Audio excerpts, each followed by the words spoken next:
Everyone needs the right tools to perform a job. Chairs for employees who work at desks, ladders for roofers who need to get on top of a house, even lunch breaks for people who need food to get through the day. You know, like we all do. It makes good business sense to have a workplace that accommodates everyone's needs.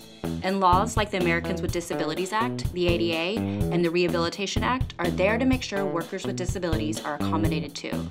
So, what kind of accommodations are we talking about? Special privileges for special people, right? Gold-plated hover chairs? Trained seeing eye unicorns? Not even close. Turns out employees with disabilities aren't particularly special, and neither are the accommodations they need to do their jobs. In fact, they're pretty reasonable. Literally, it's why the ADA calls them reasonable accommodations. An accommodation is any change in the environment or in the way things are done that enables an individual with a disability to enjoy equal opportunities to work. Miguel works as an office assistant, and his low vision makes using a computer monitor difficult. So his employer provided screen reading software that reads aloud on-screen text and image descriptions. That's a reasonable accommodation. June is a bookkeeper who experienced a traumatic brain injury. Concentrating for long periods of time is exhausting for her. So instead of taking one long break, her employer allows her to take several short breaks. That's a reasonable accommodation. And according to the Job Accommodation Network, JAN, the majority of workplace accommodations, 59%, cost absolutely nothing.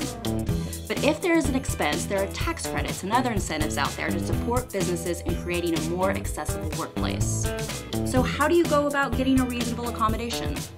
You're the expert on what you need, so if you need something, ask for it. Step 1. Research simple solutions. While you may be the only employee at your job with your disability, odds are that someone somewhere has a solution you're looking for.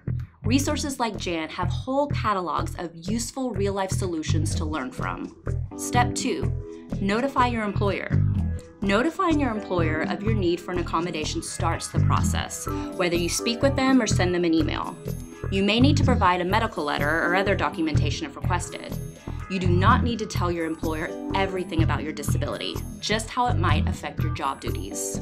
Step 3. Negotiate. Finding the right accommodation is not a one-step process. It's an interactive back-and-forth conversation. Your employer may propose a different accommodation than the one you suggested. Consider whether their idea would be effective, or make another suggestion. And you may need to propose more than one accommodation before finding the one that works for everyone. Step 4. Approach a higher-level colleague.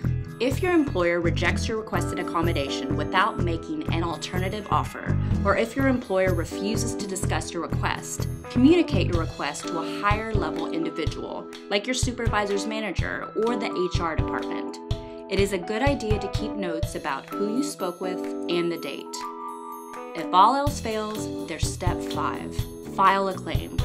If you're not getting anywhere with the higher-ups, there are agencies that can help. Filing a claim involves a lot of paperwork and sometimes short deadlines, so it's important to move quickly. No matter what steps you take, always remember that asking for reasonable accommodations is not about getting special favors. It's about getting what you need to get your job done. For more information in West Virginia, contact Disability Rights of West Virginia at 800-950-5250 or drofwv.org.